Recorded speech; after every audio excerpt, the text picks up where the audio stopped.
السلام عليكم وعلى خضام nin ka mid ah reer Mako oo lagu magacaabi jiray Abu Ghayaad waxa haystay faqri daran waxa isla noolaayeen xaaskiisa afar gabdhood u dhalay hooyadiis iyo laba gabdhood oo la dhashay xaaskiisa iyo asaga intaas waxa ahaayeen sagaal qisadan waxay dhacday 240 hijriyada khaasatan bishii Ramadaan Abu Ghayaad sanadkaas waxa haystay faqri aad iyo aad u daran heer uu waayay waxay ku anfuraan maalin maalmaha ka mid ah markii la gaaray waqtiga anfurka ayuu reerkiisa wuxuu u qaybiyay timir yar timirtaas oo xataa ilmo yar aan dharji karin kadib xaaskiisa waa shaqood wuxuu ku tiri Abu Ghayaad tan nolol ma ahan saano laguma noolaan karo walaalo orod magaalada aad oo xanuun noo soo raadi gaajan u marnaaye Abu Ghayaad oo u baxay wuxuu u tagay xaramka bal inuu arko qof ku sadaqaysta qof wax iska siiya balse muunan helin oo soo daalay meel ka mid ah Kacbada ayuu fariistay lugaha ayuu fidsaday kadib markuu lugaha fidsaday ayaa waxa taabtay wax jiljilicsan waa uu booday waxa isdhahay mas ayadu tasaaratay oo uu fiiriyay mase waa marii hore ee lacagta lagu ridan jiray gudaheeda ayuu furay waxa ku jira danaaniir dahab ah Abu Ghayaad oo soo qaaday maradii lacagta ku jirtay oo soo baxay xaafadiisa ayuu soo aaday maradii ayuu furay oo uu tiriyay danaaniirtii meesha ku jirtay ayuu tiriyay waxa weeyaba 1,000 diinaar oo dahab ah runtii waa lacag aan caadi ahayn balse isla markaa wuxuu ku baraarugay in wixii Kacbada laga qaato ayna xalaal ahayn hal qof baa qaadan karo oo la ogol yahay waa qofka raadinaya dadka qofka iska lahaa alaabtan laakiin qofka inuu qaato looma ogola haddii qofka uu awood inuu qofkii raadiyo wax barteeda ayuu dhigay oo kama qaadayo xaaska Abu Ghayaad ayaa hadashay waxay tiri Abu Ghayaad kan warisq Rabbi subhanahu wa ta'ala uu noo soo kaxayay Allah subhanahu wa ta'ala wuxuu og yahay faqriga iyo dhibtan haysata ee orod suuqa aad oo cunto noo soo gad Abu Ghayaad wuxuu dhahay may kadib markii da'dayda gaartay 8 sano miyaan xaraan cunaya may wallahi hantidan waa xaraam waxaan raadinaya qofkii iska lahaa xaaskiisa waxa isku dayday inuu ku qanciso waxaan wadawro oo waa gaajaaneys oo kan way si kasta adilla u keentaba oo ka diiday Abu Ghayaad uu baxay Kacbadii ayuu aaday wuxuu aaday meeshii uu lacagta ka helay mase nin ayaa tagay reer Khuraasaan ah oo qaylinaya oo dhahaya reer Mako ayaa arkay maro ay ku jirto 1,000 diinaar oo noocaas wuxuu uu sheegay isla maradii qaad ayuu sheegay Abu Ghayaad ninkii ayuu tagay wuxuu ku dhaanay reer Maka faqri u badan yihiin wada aan waxba haysan gaaja meesha ka jirta bal qofkii ku keena 100 diinaar oo balaqaad si ay dadku kugu raadiyaan kugu keenaan wuxuu dhahay wallahi ana hatta hal dirham siinay qofkii hela uu ii keenaya ajarkiisana Allah subhanahu wa ta'ala ayuu ka qaadanayaa wuxuu isku day inuu ku qanciyo warniyo 100 si oo qofkii ila uu ku dadaaliyay oo hantidiga ku soo reer ku helay oo ka diiday kadib Abu Ghayaad iska tagay maalmaad ayuu soo laabanaya ninkii uu meeshii taagan oo dhahay reer Mako qof helay hantideedii ma jira qof lacagteeda arka ma jira wuxuu ku dhahay warniyo dhigayso dadkan waa dad faqri u badan yihiin qofkii ii keena waxa san siinayaa way ku keenayaan bal way boqolkiiba iska daayay 10 diinaar baan siinayaa qofkii ii keena waa lagu keenay insha Allah dadku way ku raadin oo ku keenay wuxuu dhahay dhigayso niyo wallahi ana hal dirham siinay qofkii soo hela uu ii keenaya ajarkiisa Allah subhanahu wa ta'ala ka qaadanaya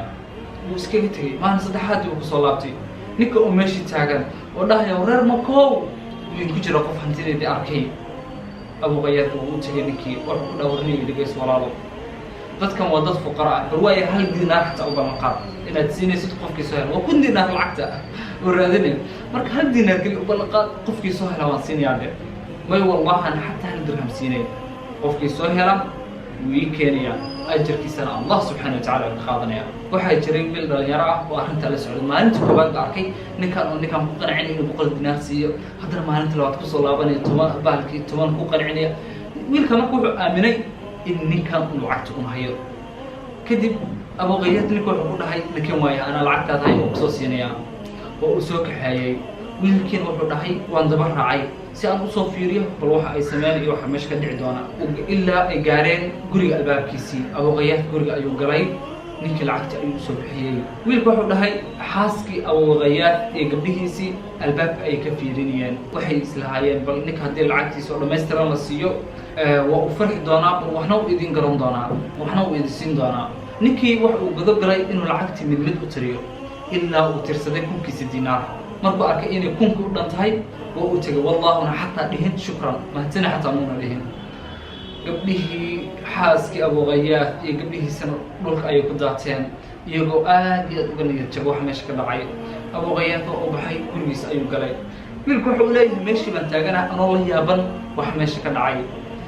wax yar kadib waqti yar kadibba ninkii ayaa soo laabtay abuuqayaad ayuu albaabku gargaraacay maxaa is leedahay walaal ma wuxuu sii doonaa 10 diinaar mise 1 diinaar